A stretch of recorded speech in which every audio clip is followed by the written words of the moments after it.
मैं लक्ष्मण सिंह लापोड़िया से। आज राजस्थान पत्रिका में पढ़ा हमने, केंद्रीय भूजल बोर्ड के अध्ययन के अनुसार उन्होंने अच्छी रिपोर्ट दी है और ये रिपोर्ट सही है कि इतना भूजल गिर रहा है, ये समस्याएं आ रही है। खेती को बदला, पेड़ नहीं लगाए गए।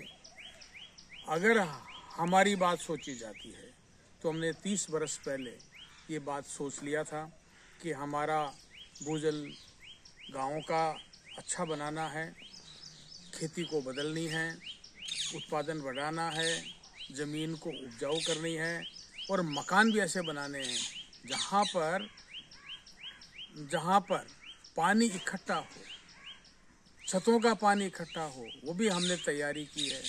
नाडे, तालाब भी कितने प्रकार के, जैसे अन्न सागर, अनाज पैदा करने के लिए वो काम आए। अब अगर मान लीजिए सारे तालाब अगर सिंचाई के लिए काम आ जाए तो फिर दिक्कत होगी। तो हमने देव सागर, फूल सागर जैसे तालाब तैयार किए कि फूल सागर और देव सागर में पानी नहीं निकाला जाए, वो ग्राउंड वाटर के लिए हो। और अगर ग्राउंड वाटर अगर हमने ऊपर ले लिया तो हमारी बारानी खेती ज़बरदस्त होती है, क्योंकि उसमें 5 फीट पे ही कुएं खाली हैं, तो जड़ें इतनी गहरी चली जाती है कि ग्राउंड वाटर का पानी फसलें ले लेती है। और हमने अधिकतर बारानी खेती की है, ग्राउंड वाटर काम ही नहीं लिया। कृषि के तालाब बनाए, भूजल के तालाब बनाए, नाडे बनाए। और सही पूछो तो राजस्थान में बड़े बड़े गोचर हैं, उनमें चौका पद्धति हमने इजाद की और उसको बनाई। तो राजस्थान में किसी गांव में 400 बीघा है, किसी में 1000 बीघा है, किसी में 11,000 बीघा है ज़मीनें, और उसमें रिचार्ज किया जा सकता है बहुत अच्छा। और हमने हमारे इलाके में जितने भी गोचर है उनको चौका सिस्टम से तैयार किया। चौका सिस्टम पूरा पानी बरसात का लेता है और ज़मीन में जाने देता है, और धीरे धीरे ग्राउंड वाटर ऊपर आता है, वही कुओं में उतरता है।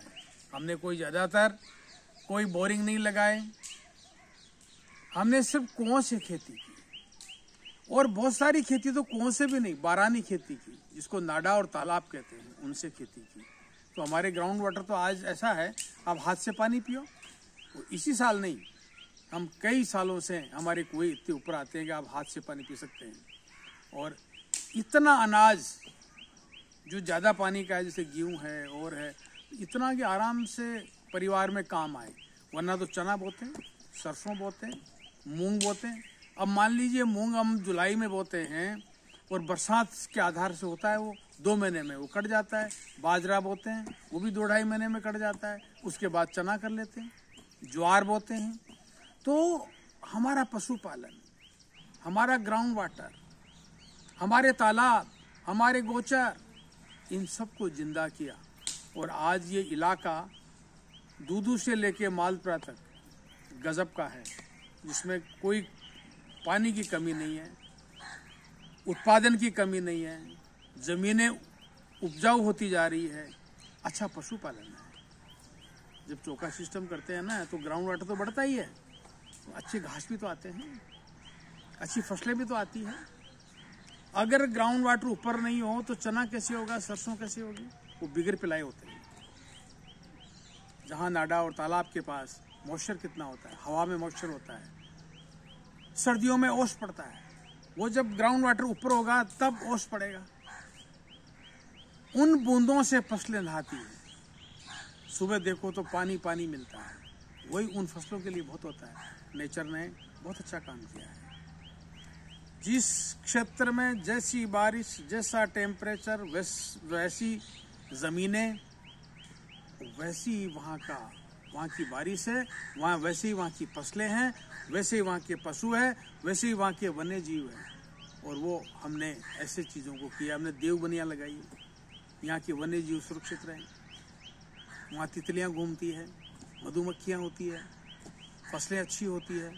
और हमारे इलाके में बिगर पिलाई फसलें आराम से 2 होती है। खरीफ में बाजरा, ज्वार, मूंग, और वो कटने के बाद चना, सरसों, अजवाइन, ये सब होती है। ये बिगर पिलाई है और अच्छी इनकम मिलती है। यहाँ लोग गरीब नहीं हैं।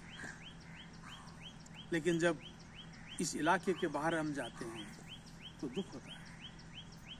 कहते हैं कि पानी नहीं है, 600 फीट पे है। जयपुर से बाहर निकलते हैं हम, मान लो जब इधर हमारे गांव की तरफ आते हैं तो पूछते हैं यहाँ पानी, पेड़ सूखते जा रहे हैं, फसलें है ही नहीं, एकदम डेजर्ट। और कभी पूछते हैं कि यहाँ पानी कितना गहरा है, 500 फीट पे, 600 फीट पे। हमारा इलाका जयपुर से तो जुड़ा हुआ है, जयपुर और अजमेर के बीच में है। उस इलाके को देखो आप, वो बहुत गजब का इलाका बनाया है। और वो ही नहीं, हमने फिर अच्छी इनकम के लिए, ऐसा नहीं है कि हमने ग्राउंड वाटर काम नहीं लिया तो हम गरीब हो गए, नहीं, हम अच्छे बने हैं लोगों से। हमारे इलाके में जब गोचर ठीक किए, चौका सिस्टम ठीक किया, ग्राउंड वाटर बढ़ा, तो वहाँ घास अच्छे आते हैं। वहाँ पर हमने कुछ गुजरात से सांड लाए गिर नस्ल के, यहाँ छोड़े 20 वर्ष पहले। आज हर गांव में 2-2 हजार 3-3 हजार लीटर दूध होता है रोज का। हर परिवार में 2-2 3-3 हजार का रोज दूध होता है। यानी एक महीने में 20,000 50,000 1 लाख तक के दूध बेचते हैं लोग। 1 लाख की इनकम है कई घरों में दूध की। वो गरीब कैसे हो सकते हैं? वहीं चारा, वहीं दूध, और फिर वो शुद्ध दूध गाय का, देशी गाय का, वो जयपुर जाता है, अच्छी इनकम होती है। तो हमको ये पहले आभास हो गया था, हमें एक और आभास हो रहा है। अगर ये ध्यान नहीं दिए, बड़े बड़े शहर बनाते गए, ग्राउंड वाटर निकालते गए, तो फिर क्या होगा? वो ऐसा हालत होगी कि किसी को रोटी नहीं मिलेगी, लोग भागेंगे, कपड़े फट जाएंगे, कपड़े धोने के लिए पानी नहीं मिलेगा, हाथ धोने के लिए पानी नहीं मिलेगा, पीने को पानी नहीं मिलेगा। फिर सरकार से चिल्लाएंगे, पानी दो, पानी दो, पानी दो। ये सरकार के हाथ में है क्या बादल? और अगर सरकार को ही ध्यान देना चाहिए तो ऐसी फिर नीति बैठाओ, ऐसे विभागों को कहो